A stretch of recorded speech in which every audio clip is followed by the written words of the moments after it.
मेरे चैनल में आपका स्वागत है और आज हम बनाएंगे बहुत ही टेस्टी और हेल्दी सर्दी के मौसम की खास रेसिपी सरसों का साग, जो खाने में तो बहुत टेस्टी होता ही है और इसे बनाना भी बहुत आसान है।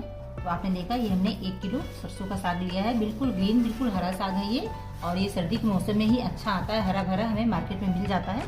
तो इसके साथ डालने के लिए एक बंच हमने लिया है मेथी का और एक बथुआ लिया है। अगर आपको पालक डालना हो तो आप एक बंच पालक भी डाल सकते हैं। तो सबसे पहले इसे हम क्या करेंगे, इसकी पत्तों को अच्छे से तोड़ लेंगे और इसका जो मोटा डंठल है ना, उसे हम हटा देंगे इस तरीके से।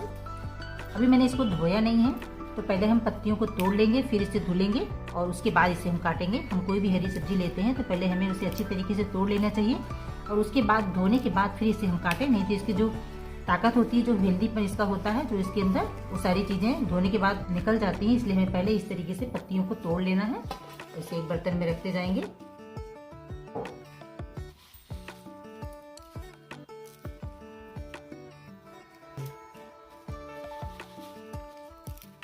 तो इसी तरीके से सारे पत्तों को हम तोड़ लेंगे।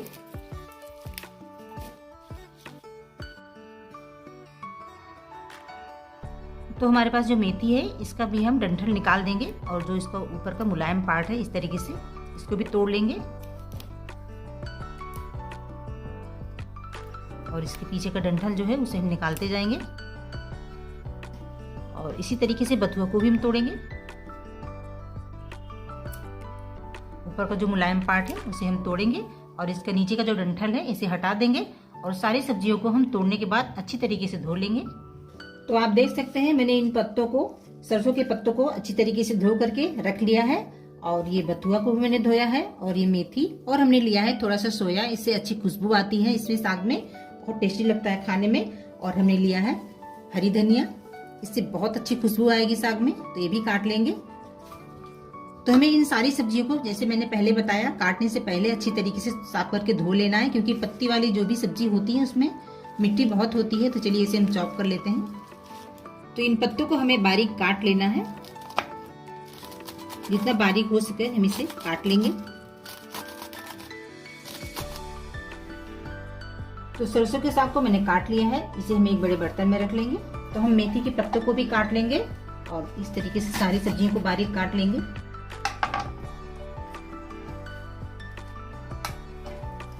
जितना छोटा इसे हम चॉप करेंगे उतनी आसानी से जल्दी से हमारा साग गल जाएगा। तो सारी हरी पत्तियों को मैंने काट लिया है। तो चलिए इसे हम बॉयल कर लेते हैं। तो इसके लिए हमने गैस पर कुकर रख दिया है। कुकर में ये सब्जी बहुत जल्दी बनकर तैयार होगी। आप चाहे तो भगोने में भी इसे बना सकते हैं, लेकिन उसमें बनाने में ये टाइम लग जाता है इसको, क्योंकि ये जो पत्ती होती है सरसों की, इसको पकने में थोड़ा सा टाइम लगता है। तो सरसों की पत्ती को हम इसके अंदर डालेंगे। तो सरसों का साग, मेथी और बथुआ को डालेंगे इसमें। सोया काट कर रखा है मैंने, उसे भी डाल देंगे और 1 कटोरी भर के हमने हरी धनिया लिया है, इसे भी डालेंगे। इससे बहुत अच्छी खुशबू आएगी साग में। तो सारी सब्जियों को मैंने कुकर में रख दिया है। तो अभी लग रहा है कि कुकर हमारा पूरा भर गया है, लेकिन ये पत्तियां हैं बहुत जल्दी गल जाती हैं।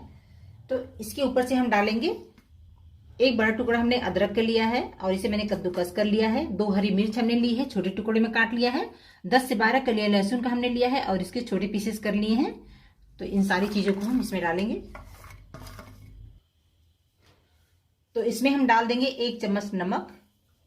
तो थोड़ा सा नमक हम बाद में डालेंगे, नमक हमें स्वाद अनुसार लेना है। तो नमक डालने से जल्दी से पत्ते गल जाएंगे। तो अब हम डालेंगे इसके अंदर 1 गिलास पानी।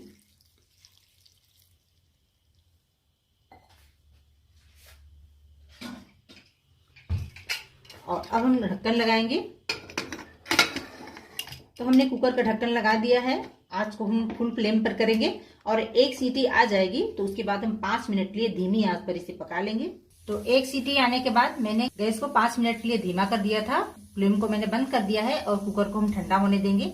तो जब तक कुकर हमारा ठंडा हो रहा है, हम साग के साथ खाने के लिए मक्के की रोटी बना लेते हैं, जो खाने में बहुत स्वादिष्ट लगती है साग के साथ। तो इसके लिए हमने लिया है 1 कप मक्के का आटा, इसे मैंने छान करके रखा है। तो इसके साथ हम क्या करेंगे, हमने लिया है उबलता हुआ पानी। आप देख सकते हैं पानी बहुत ज्यादा गर्म है, ठंडा पानी हमें नहीं लेना है और इसी से ये डो हम बनाकर तैयार करेंगे। ये पानी बहुत गर्म है, थोड़ा थोड़ा करके डालेंगे, तो हाथ से नहीं मिलाएंगे, इसे हम पहले चम्मच से मिला लेंगे। और इसका आटा हमें गीला नहीं लगाना है, थोड़ा थोड़ा पानी करके इसमें डालना है और चम्मच से मिलाते जाना है। तो अब इसे हम हाथ से मिला लेते हैं।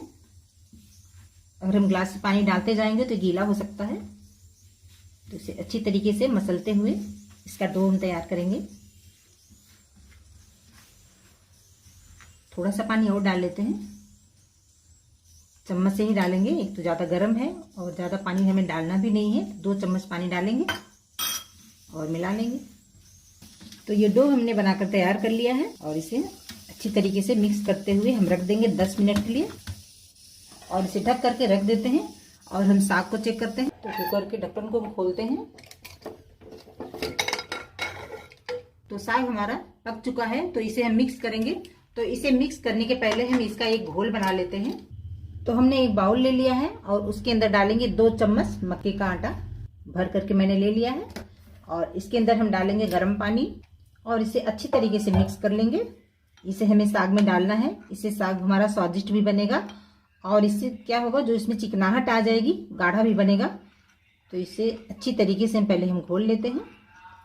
आप चाहें तो डायरेक्ट साग में भी डाल सकते हैं, लोग अपने अपने तरीके से बनाते हैं। तो आटा हमारा बिल्कुल मिक्स हो चुका है, इसमें बिल्कुल गुठलियां नहीं है। चलिए इसे हम डाल लेते हैं कुकर में।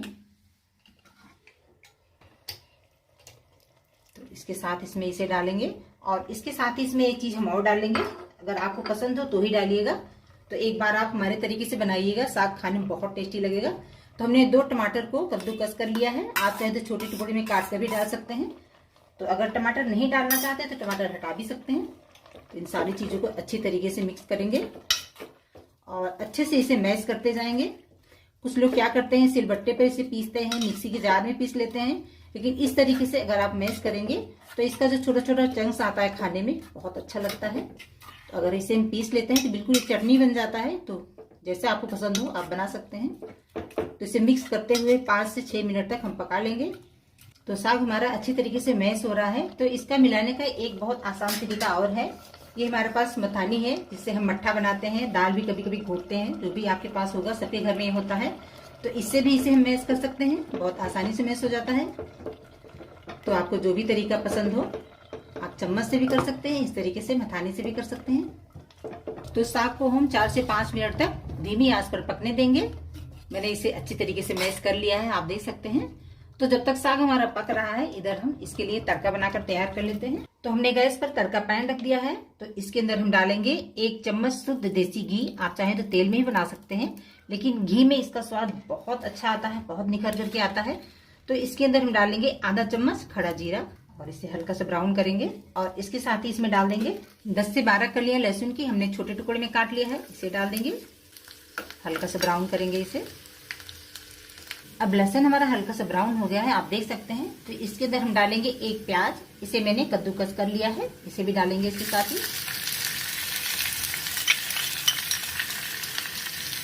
अगर आप प्याज नहीं खाते हैं तो लहसुन और प्याज को हटा सकते हैं। इसके साथ डालेंगे 1 बड़ा अदरक का टुकड़ा, हमने लंबे लंबे ग्रेट कर लिया है, इसे भी मिला लेते हैं। इसके साथ ही इसमें डालेंगे 2 लाल मिर्च। इन सारी चीजों को हम ब्राउन होने तक पका लेंगे। तो प्याज हमारी ब्राउन हो गई है, तो इसमें हम डालेंगे 3 से 4 पिंच हींग। तो जैसा मैंने पहले बताया, जो आपको इनमें से चीजें ना पसंद हो वो हटा सकते हैं। और अगर इस तरीके से सारी चीजें आप डालेंगे तो साग जो है बहुत टेस्टी बनेगा। तो एक बार मेरे तरीके से आप बनाकर देखिएगा। तो इसे 10 से 20 सेकेंड तक हम और पका लेंगे। तो इधर हम साग को चेक कर लेते हैं। तो मैंने 10 से 15 मिनट तक साग को पका लिया है और ये अच्छी तरीके से पक चुका है। तो हम क्या करेंगे, इसे एक बर्तन में निकालेंगे। तो जितना साग को हमें खाना है, जितना हमें यूज करना है, उतना ही साग को हम निकालेंगे और उसमें तड़का लगाएंगे और बाकी का हम रख देंगे। आप इस साग को इस तरीके से बनाकर 2 से 3 दिन तक रख सकते हैं। आपको जितनी आवश्यकता हो इस तरीके से साग निकालिए और उसमें तड़का लगाइए। तो इधर तड़का भी हमारा तैयार हो गया है। तो चलिए हम साग में डाल लेते हैं इसे। तो साग के ऊपर हम डालेंगे थोड़ा सा घी, आप चाहे तो इसमें मक्खन भी डाल सकते हैं। तो बहुत ही टेस्टी और हेल्दी साग हमारा बनकर तैयार हो गया है। तो रुकिए, अभी कहीं जाइएगा नहीं, इसके साथ गर्मा गर्म मक्के की रोटी बनाते हैं। तो चलिए हम रोटियां बना लेते हैं और आटे को चेक करते हैं। 1 मिनट के लिए इसे हम मसल लेंगे। तो मैंने इसे मसल लिया है। तो चलिए तोड़ते हैं इसकी लोइयां। तो इसकी रोटी जो होती है थोड़ी सी मोटी ही होती है, तो ये खाने में अच्छी लगती है। चलिए इसे हम बनाते हैं। तो एक लोई को हम उठाएंगे और इसे चकले पर गोल कर लेंगे। थोड़ा सा सूखा आटा डाल देंगे हम चकले पर। हमने गेहूं का आटा लिया है, आप मक्की का भी ले सकते हैं। थोड़ा सा हमने डाल लिया है जिससे अच्छी तरीके से बेलते बने। और इसे हम बेल लेंगे। तो आप देख सकते हैं बेलने के बाद ये रोटी जो है फटती है, क्योंकि ये मक्के की रोटी है। गेहूं की रोटी होती तो नहीं फटती है। तो ये इसके अंदर लस नहीं होता है, चिकनापन नहीं होता है, तो ये रोटी जो है फटती है। तो कोई बात नहीं, ये भी देखने में अच्छी लगती है। तो इस तरीके से इसे इकट्ठा कर सकते हैं। आप चाहे इसे कटोरी से काट भी सकते हैं। हल्के हाथों से इसे बेलेंगे। तो रोटी को मैंने बेल लिया है। बहुत ज़्यादा बड़ी रोटी हमें नहीं बनाना है, छोटी छोटी ही बनाएंगे। तो इधर मैंने गैस पर तवा गर्म होने के लिए रख दिया है। तो आँच को हमने मीडियम रखा है। तो चलिए इसे हम सेक लेते हैं। इसे तवे पर डालेंगे और आँच को हमने मीडियम ही रखा है। 2 मिनट तक इसे हम एक साइड में सेकने देंगे। और इधर हम इसी तरीके से दूसरी रोटी बनाकर तैयार कर लेते हैं। तो ये भी रोटी हमने बेल कर तैयार कर ली है। तो चलिए इस रोटी को हम पलट देते हैं। आप देख सकते हैं नीचे के साइड में हल्की सी चित्ती पड़ गई है। तो इसे भी 2 मिनट तक हम सेकेंगे। तो दूसरी साइड में भी रोटी हमारी सूख चुकी है। तो हम क्या करेंगे, इसे उठाएंगे और डायरेक्ट गैस पर इसे सेकेंगे। तो आँच को हम मीडियम कर लेंगे। तो इसे हम डायरेक्ट सेक लेंगे इस तरीके से, दोनों तरफ से चित्ती पड़ने तक अच्छे से सेकेंगे। कुरकुरी रोटी होनी चाहिए, तभी खाने में मजा आती है। तो ये रोटी हमारी अच्छी तरीके से सिक चुकी है। तो इसे हम निकालते हैं प्लेट में। दूसरी रोटी भी इसी तरीके से बनाते हैं। तो दूसरी रोटी को भी हम सेक लेते हैं। और ये रोटी हमारी अच्छी तरीके से फूल गई है। आप देख सकते हैं कितनी अच्छी रोटी बनकर तैयार हुई है। तो इसे भी हम प्लेट में निकालते हैं।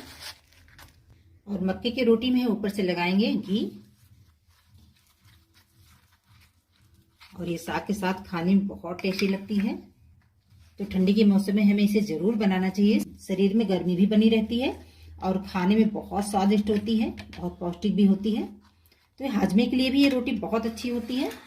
तो मैंने इसे गुड़ के साथ रखा है। कुछ लोग इसे गुड़ से खाते हैं और इस तरीके से सरसों के साग के साथ भी खाते हैं। तो आपको जैसी पसंद हो इस रोटी को, साग को खाइए और हमें कमेंट करके जरूर बताइए कि हमारी ये रेसिपी आपको कैसी लगी।